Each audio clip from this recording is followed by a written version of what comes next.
Good morning and welcome to Empowerment Hour here at Calon FM. How are you all doing today?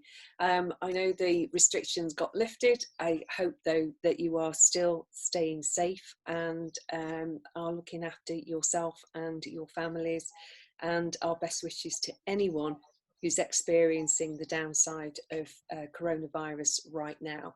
So I'm Denise Oliver.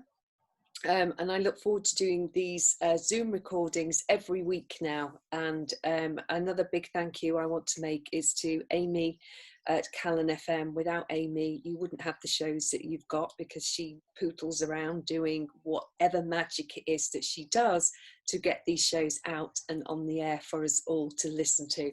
So a massive thank you, Amy, as always. Really appreciate that you keep my show on air and that you're keeping Calon FM on air.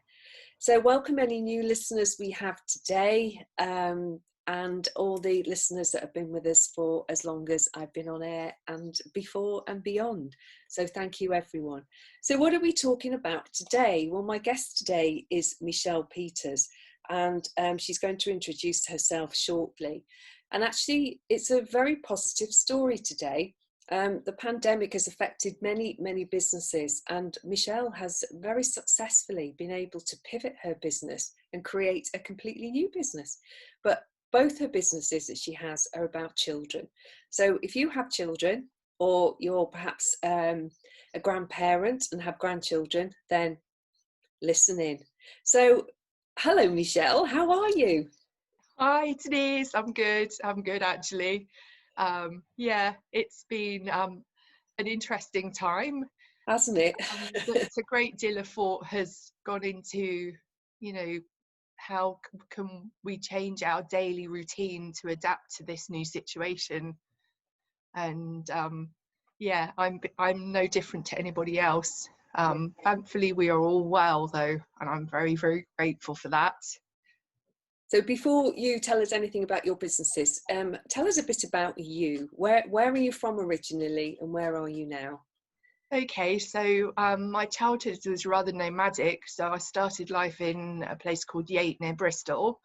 And then we moved to Sussex to live near my grandparents, and then to Hampshire. And I am currently now on the Wirral, Bebington, where I have been since 2001.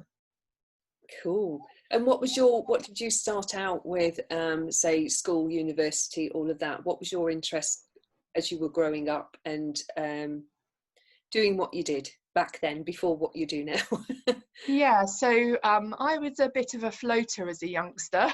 Didn't really know what I was doing. I was, I knew what I liked. I liked, as a child, I liked playing out. As a teenager, I liked hibernating in my room reading books, and I didn't get to university until I was 28. That's another story. My childhood was quite a difficult one. I'm neurodiverse, so I did eventually find myself, and I studied geography at Liverpool, which was an absolute joy. Continue to love the subject, and that was while I was living up here, so moving up north was a very positive thing for me. Cool. I love it. I didn't realise you studied geography. How do I not know that? Yeah, well, you know what, the subject, it's something that doesn't come up very often anymore. I sort of say I've studied, but not what I've studied generally. Yeah. Yeah, it's great. And just to say that we met through the wonderful networking group that is BizMoms. Yeah, there's BizMoms has gone, taken a lot of their meetings online as well to keep everyone updated on how we can maintain our businesses, those of us that can do this online, like Michelle has. And you have a very positive story to relate to us. And so we're going to take a break and come back and find out more about that when we've listened to some music. So just to remind everyone, this is Empowerment Hour. My guest is MichellePeters. And when we come back after this song, then yeah, we'll find out more about what Michelle's been up to and how this pandemic has affected her business. Hi there, welcome back. So this is Empowerment Hour. I'm Denise Oliver, your host, and my guest is MichellePeters. So this pandemic, the coronavirus, Michelle, has affected many people in many different ways, obviously. And we're very sorry to anyone who's experienced any sort of loss and grief, and anyone who's experienced the virus itself. I know I have friends who have experienced both, and it's quite devastating for many people and many businesses. Now, you have a business called Bluey and Baloo. And just tell us a little bit about that business and how you couldn't carry it on as a result of this. Yeah, so I traditionally take care of children at events. Now, the vast majority are large events, so conferences and weddings. And they obviously had to stop without question. And so my business has gone into hibernation, and I've had lots of cancellations, postponements, and my inquiries have stopped as well. So I've had one, maybe two inquiries since March. So that means that hasn't been good. So I've had to adapt to find a new way of working. What was it like for you when you first heard what was going on? What went on for you at that point?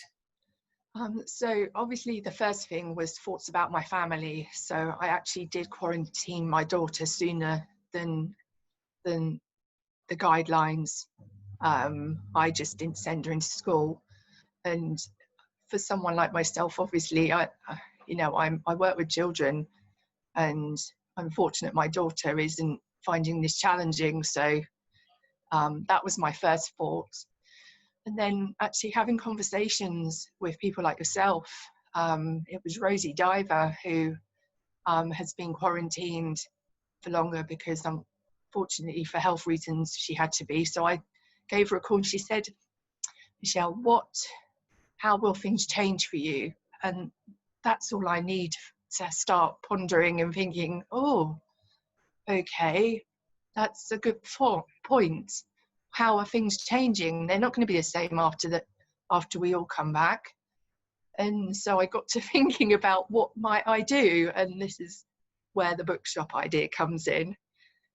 And so that's basically how my bookshop came to be. It was an idea to start with. Yeah. So tell us what each of your businesses are called, the hibernating one and the one that's sprung into action. Yeah, so Bluey and Baloo is my event childcare business where I look after children at weddings and conferences and even courses. And my new business is called Bear Hunt Bookshop, and it's an online children's bookshop. So you've gone from being fully in person to now fully online. Yes, exactly. Yeah. Exactly. It's a very interesting concept to me that everything for you, your businesses are about children. Absolutely. And so you've gone from actually being in person with them, looking after them on behalf of their parents while the parents go off and do what they need to do, to now going, okay, parents, here's another way of being with your children. I can't be with them and take responsibility while you do what you do.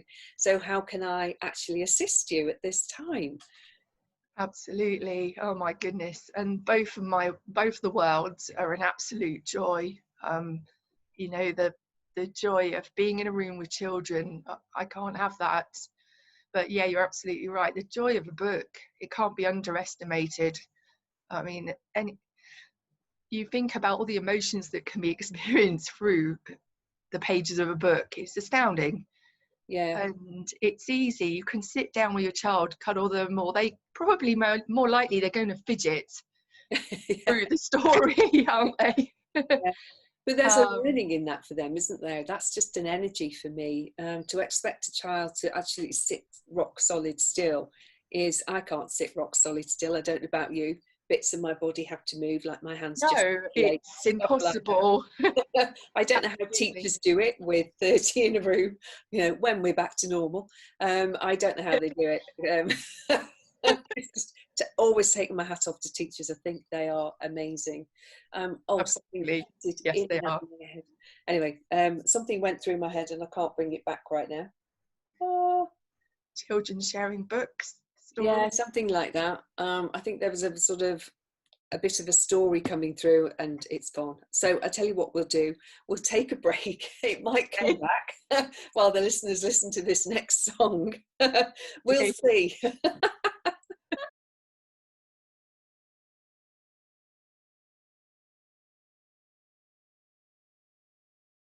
Hi there, welcome back. So no, the story hasn't come to me, I'm afraid. I don't know where that went. It might come back before the end of the show.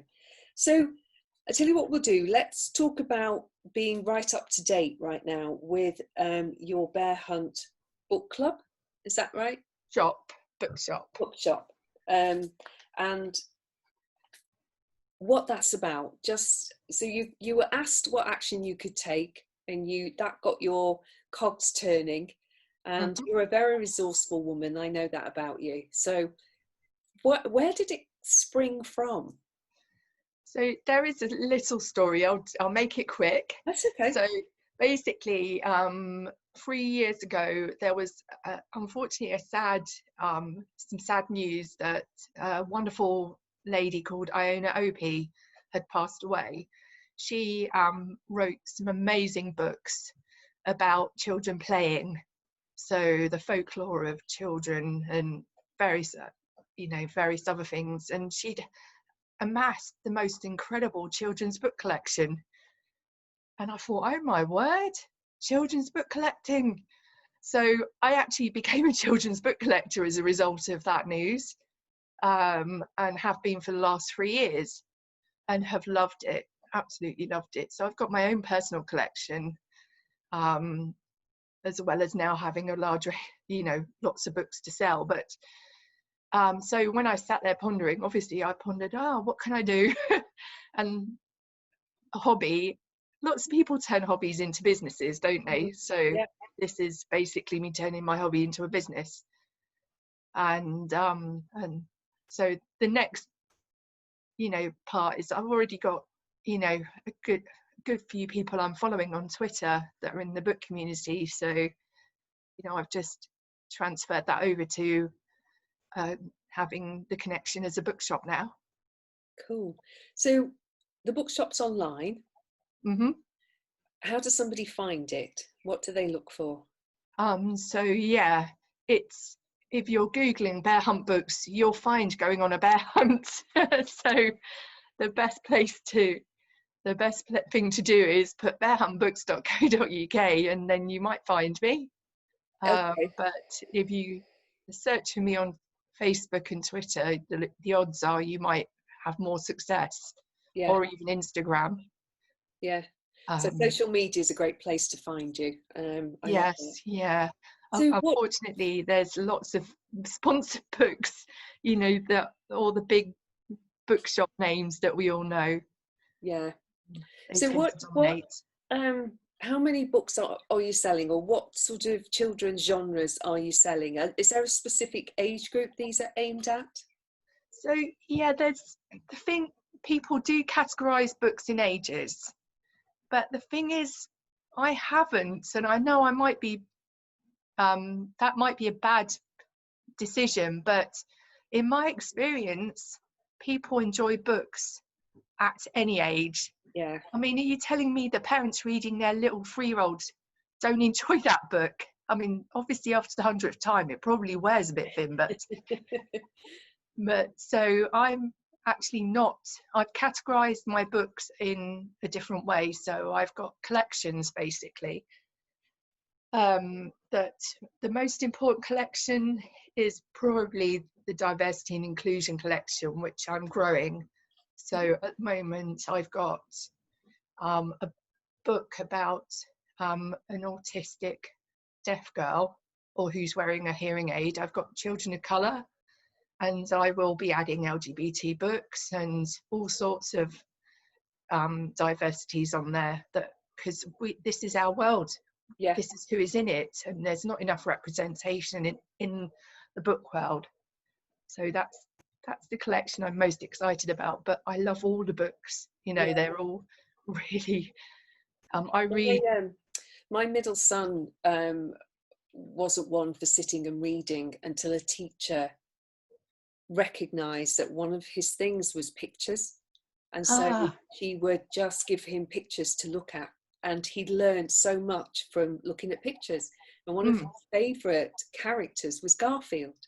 And Oh, cool. it would show him so many different Garfield, because there's so many Garfield books. And he would just Yeah. sit there, and he didn't read the words. He was all of 6 at the time, couldn't be bothered with, oh my goodness, don't show me words.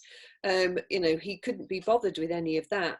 But being shown pictures, that was something completely different. And that really worked for him. And he now works in animation. Oh, So, wow, that's so so lovely. What a interesting, isn't it? story. Yeah. And so books really do have this massive impact.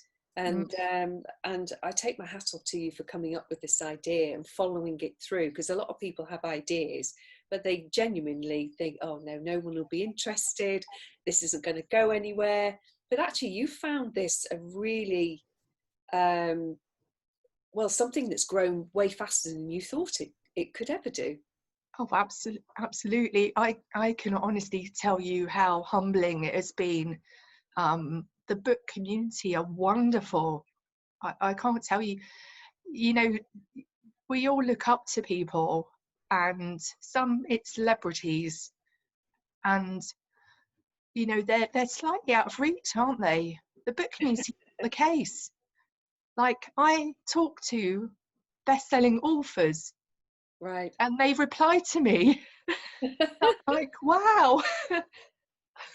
I Yeah. just it's so humbling, and people are thanking me, you know, like authors like author of oh, I can't even say it, Malamander Thomas Taylor has been messaging me, has sent me book plates and bookmarks, and I'm like, Wow.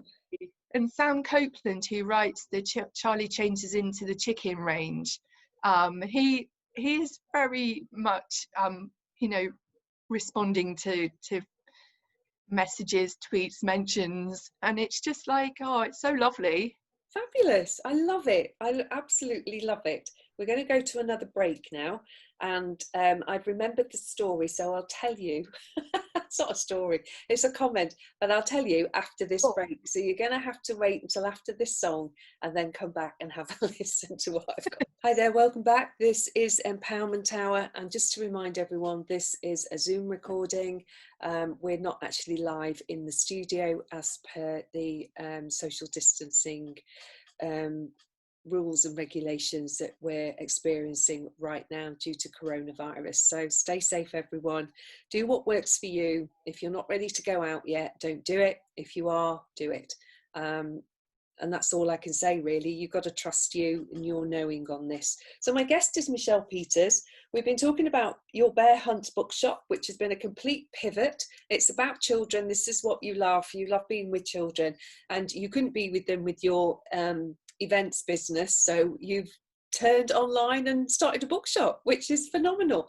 So what I was going to say to you was, and I can't remember the name of the program, but it's the program where chefs compete against each other to get to a banquet, to create something at the banquet. And this year it's all been about children's books.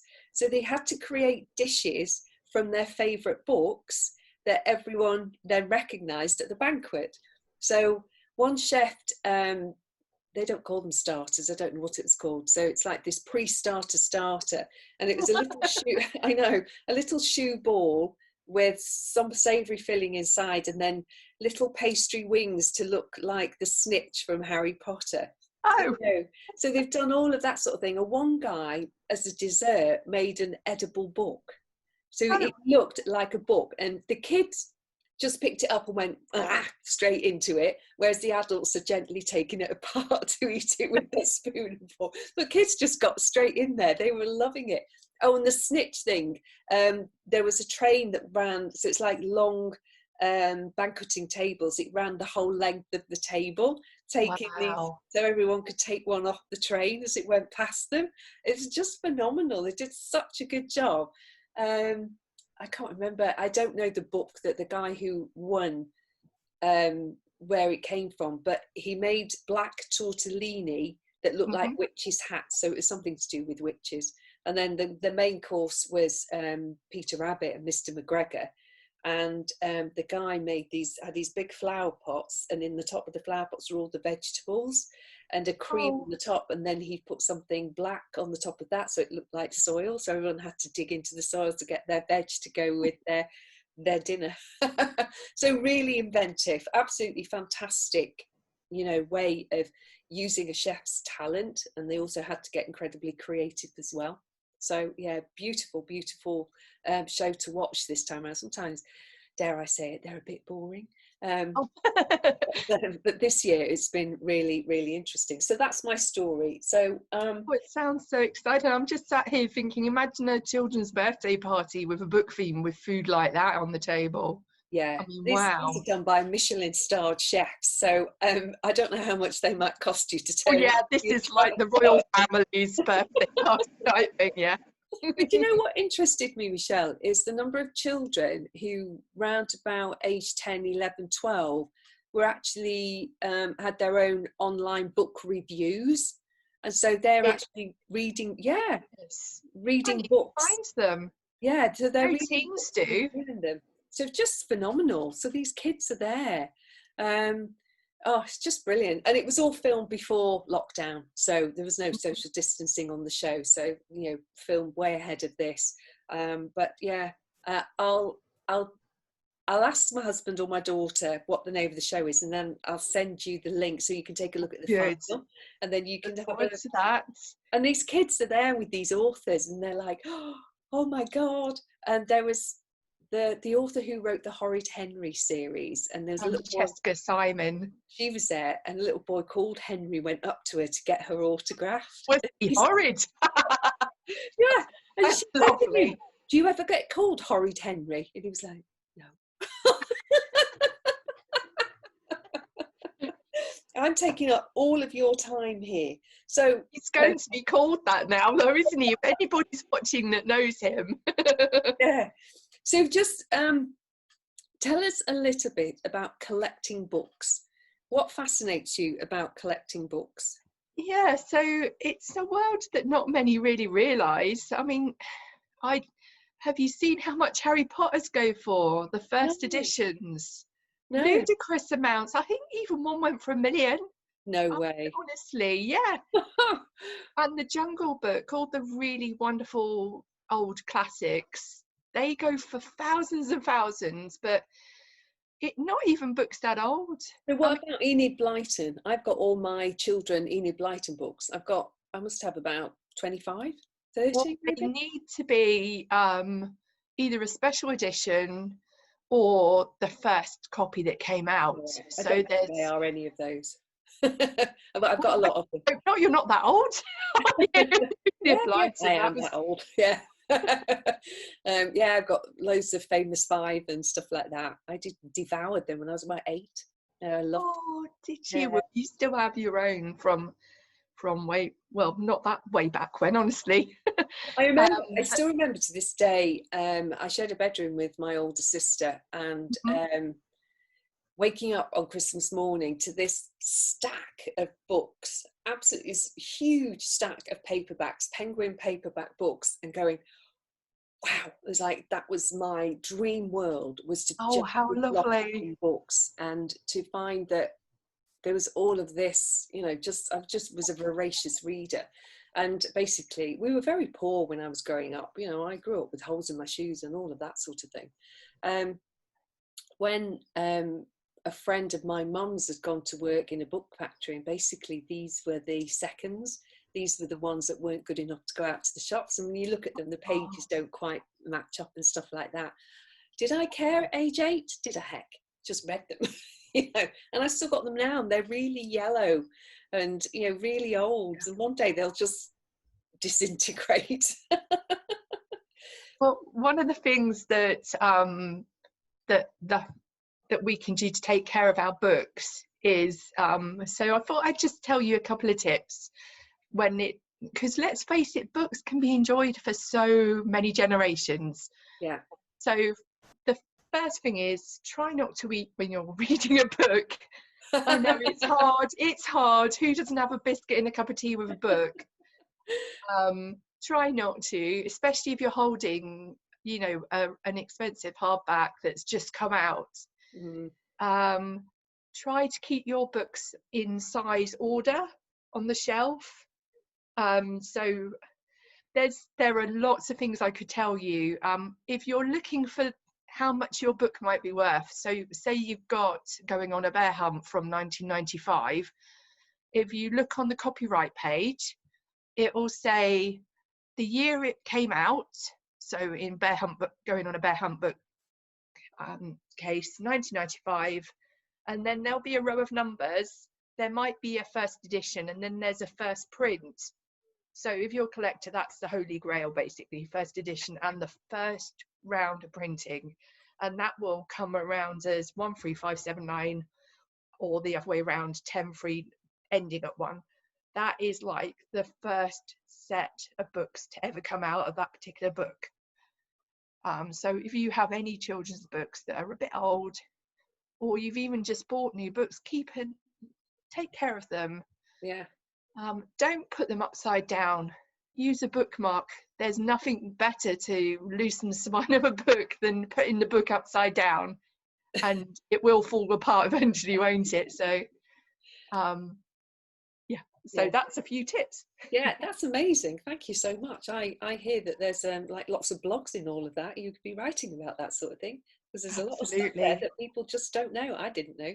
So we're going to take a break now, and we'll be back shortly. I am finding today's conversation fascinating. I have loved books all my life. I'm a massive bookworm. I have hundreds of books in this house, ranging from novels through to information, gardening, recipe book. I read cookery books and recipe books like they are novels. I just can't seem to get enough of them. I've got so many of them, and every now and then I do have to let some of them go because of lack of space.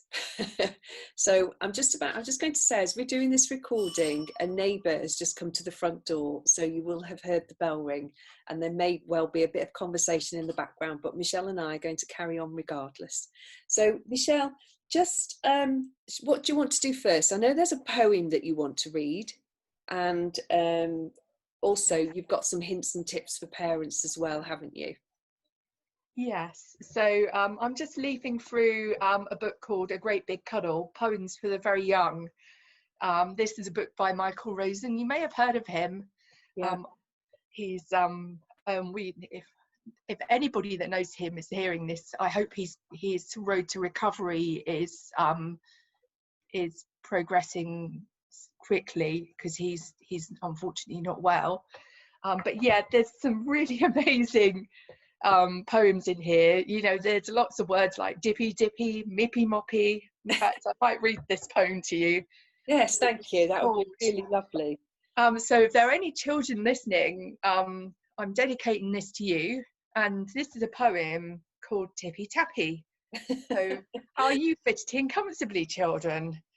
So tippy toppy, tippy tappy, tap tap tap, nippy nappy, nippy nappy, nap nap nap, stippy steppy, stippy steppy, step step step, pippy peppy, pep pep pep, kippy cuppy, cup cup cup, ippy uppy, up up up. Well, there's more to the poem than that, but you get the idea.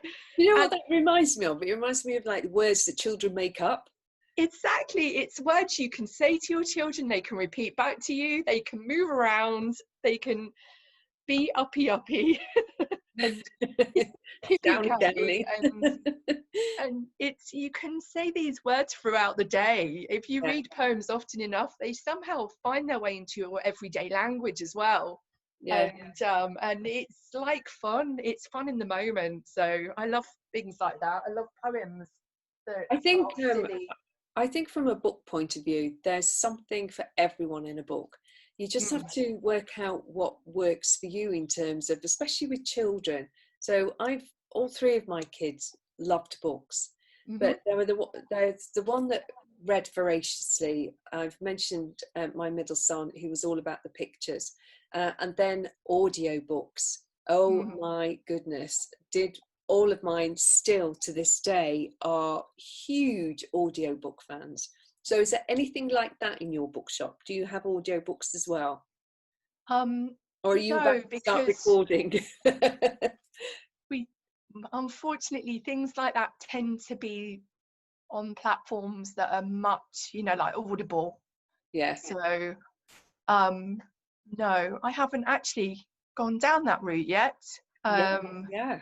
But they are available, aren't they? Absolutely, they are amazing. I mean, I've listened to some myself, downloaded.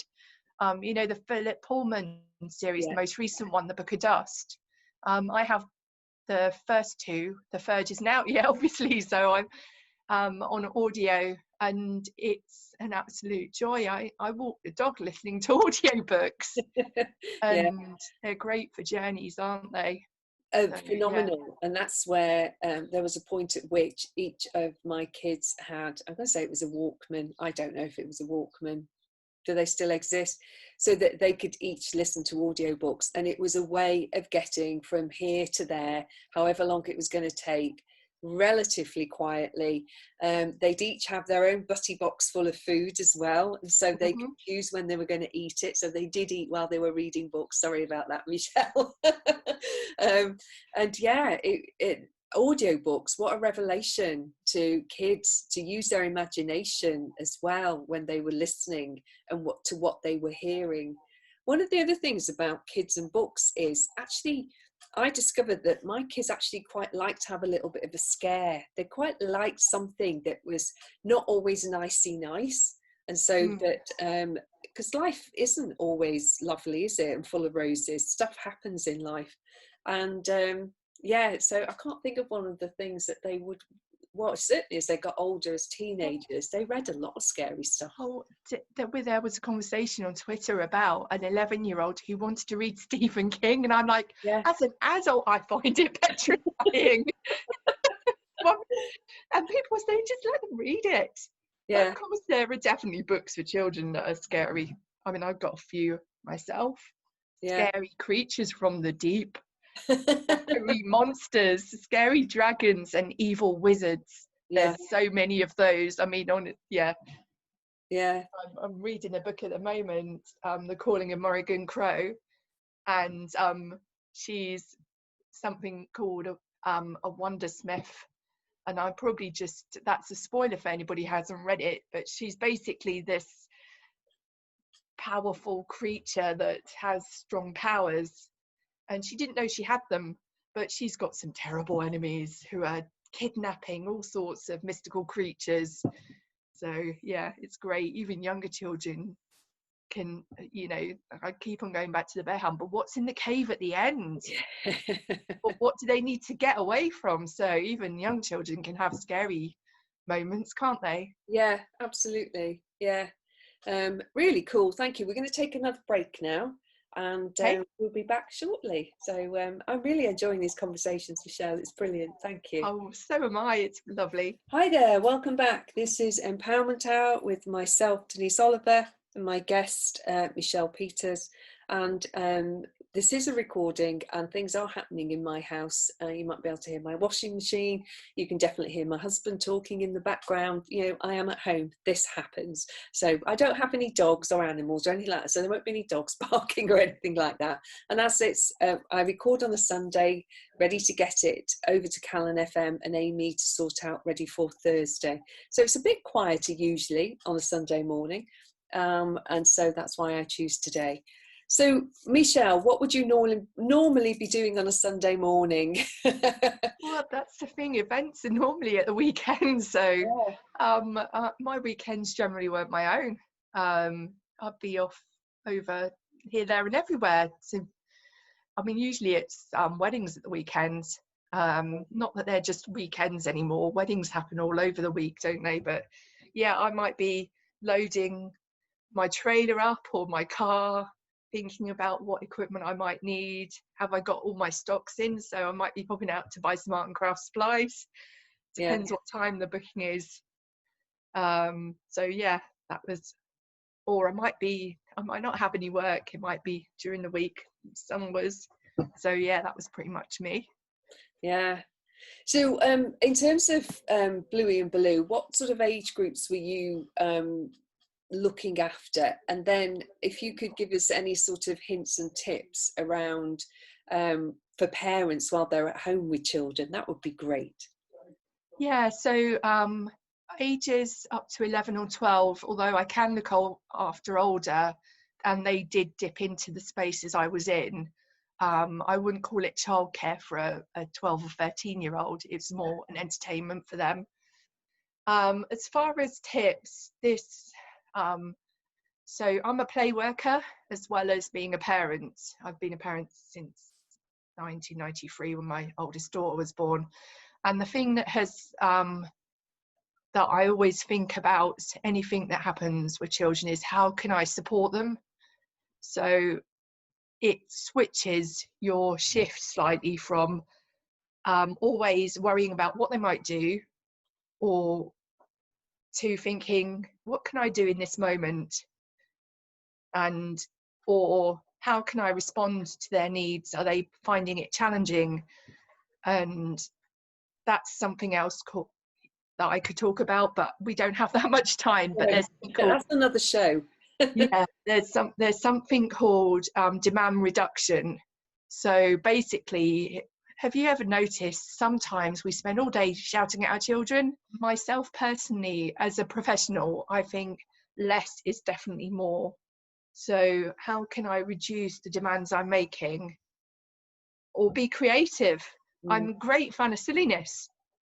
So, I quite often divert a little 2-year-old from wanting something that they really shouldn't by pretending there's a pig flying past the window. It doesn't work for everybody, of course. Yeah. Nothing does. And what works one day might not work the next day, but I'm always expecting the worst as well. Because the worst never really happens. But the children, when you're out walking down the road and your child decides they want to visit the dog across the road, and I'm always quite embrace myself for that possibility, because then I can act very quickly. So that sort of thing. One last thing, how can you mix up your toys? So can you mix up your Lego set with a sand tray? So what can you do to make things different? Can you put it on the floor? So it's really super simple things. Can I build a den for storytelling, which is basically a sheet and chairs, isn't it, really, and some pegs. Yeah. So just think about, open your kitchen cupboards, pans. I mean, don't children play with pans anymore, or boxes? That sort of thing. It's just everyday simple things. I would just look what's in your recycling bin. That's probably the easiest thing to do at the moment, isn't it? Yeah. So another little story I can tell you about kids, because I've had 3, they're all grown up now. But there was one day where I found them all sat underneath a table, and one of them, and I know which one it was because he was always up to stuff like this, had found a roll of sellotape. And basically he wrapped the sellotape from the inside, with the three of them inside the table. He wrapped the sellotape round the outside of the legs, so they were trapped underneath the table. And I was like, I could be really cross about the use of that sellotape, but great. I know where you are now. Take it into a prison come den. They were so pleased. They were so proud of themselves. They were sat there under this table. And then it was like, great, I'll carry on making tea, and I'll see you in a bit. They weren't going anywhere. Well, it's not often it's a win-win. Okay, put sellotape in your play box. Oh my word, they do have sellotape, don't they? Yeah, they do. I just found it really creative. It's like, wow, I would never have thought to do anything like that. And they did it to themselves, and they sat there with books, reading them, and generally chatting amongst themselves. They were very young.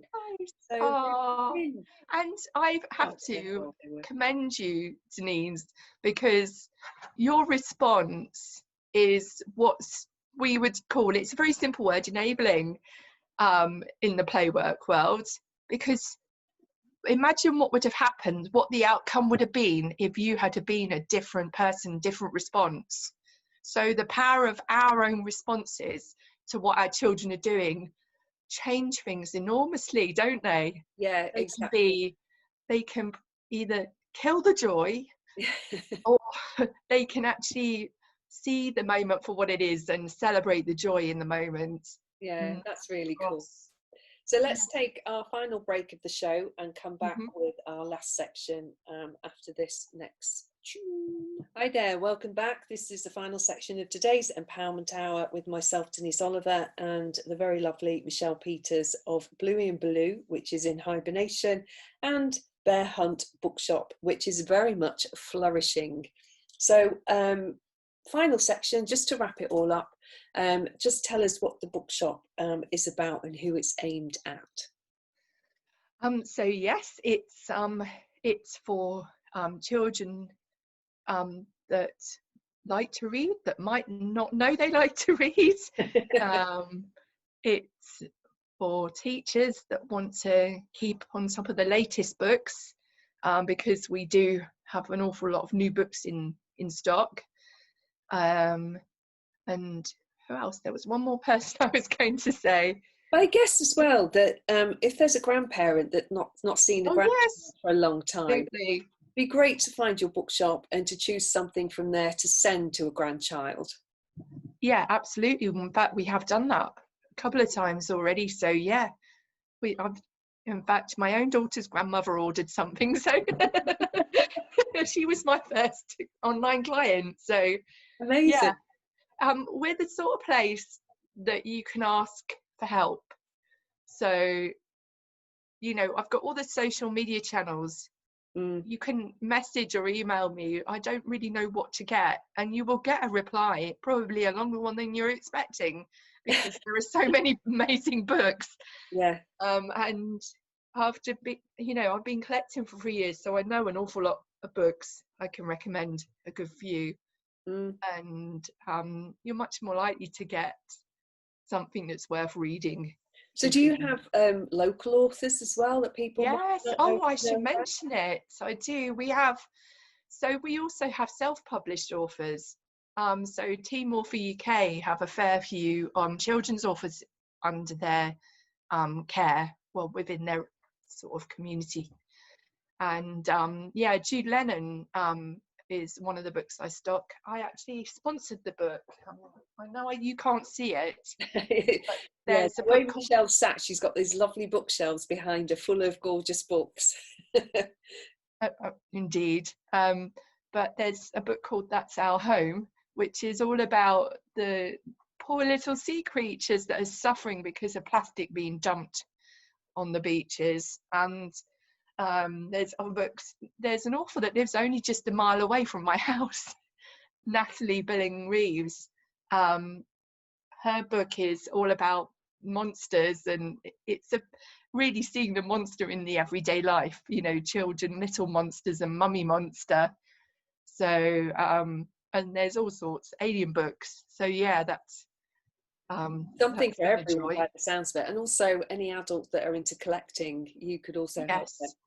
Absolutely. Yeah.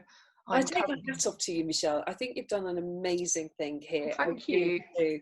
And I love that you haven't gone into sort of, you may have had it briefly, doom and gloom about not being able to do events and be around children. And you've gone and created something else that children just adore. And you've created a bookshop.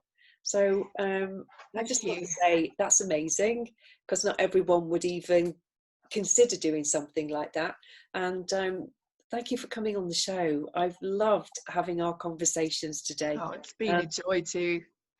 Everyone listening out there, it's MichellePeters. Her bookshop online is called Bear Hunt Bookshop, and you can find it across social media very easily. And I know that any message you send to Michelle, she'll be on it and get back to you as soon as she can. So that's it for today's Empowerment Hour. Michelle, thank you so much. I've enjoyed this conversation this morning, and I look forward to perhaps having other conversations with you in the future about different aspects of childcare and stuff like that. So let's see where the bookshop goes and what you're going to do. when the new normal shows up, whatever that is. So thank you everyone listening today. There is the Listen Again service as well. You'll be able to listen to Michelle's show for a week once Amy has put it up on the Listen Again service from tomorrow. So I thank you from the bottom of my heart to everyone that continues to listen to my show, to Calon FM, and to all my guests who show up, and in particular today to Michelle. Thank you, Michelle. Thanks, Denise. It's been a joy. Bye for now, everyone. Bye.